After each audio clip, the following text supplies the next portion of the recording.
In an event-driven system, there are two roles. One is the producer and one is consumer. So producer is the one which generates the events, and consumer is the one which subscribes to these events and does the series of events based on those events.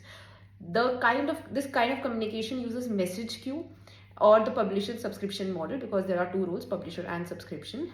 And this message queue is that temporary storage that stores these events in order to decouple the complete architecture and use asynchronous communication. So there is a publisher, there's a consumer, and in the middle we have an event bus or a message queue. So a queue is FIFO based architecture, a data structure. In that, the producer keeps pushing all the events and the consumer keeps pulling all the events. By subscribing to that message queue, they keep pulling all the events. Whenever there is an event, the consumer is notified and then they do their processing.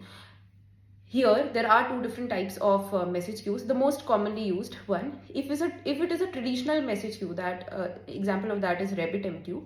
But here there is only one producer and one consumer. Only one consumer is subscribed to that message queue, and it is not persistent storage, it is temporary storage. So your messages can be lost, but it helps in decoupling. If you want a distributed kind of message queue or an event streaming architecture, you can use Apache Kafka. The difference here is that there are not only one consumer, there can be a complete consumer group. So more than one consumers can subscribe to the message queue and be notified. And also the data that is stored here is persistent and not temporary. And you also have a replay or a retry mechanism here. There are two different types of messages that you can send, for example, at least one or at most one. So I hope now you understood the difference. Again, the communication that is used by the consumer to subscribe to this message queue is not HTTP, it is not WebSocket, it is bidirectional, and that is a custom protocol which is built by Kafka. And RabbitMQ use AQMTS, which is Advanced Queue Messaging Protocol, which is used by RabbitMQ, but Kafka uses its own custom binary TCP based protocol. So I hope now you've understood the difference between all different type of protocols. So the most of the protocols that are used are request response model based, which is HTTP, and the architectural style is REST framework that we can use with standard HTTP protocols. And then there are two sub categories to it, which is polling and long polling, depending upon the use case.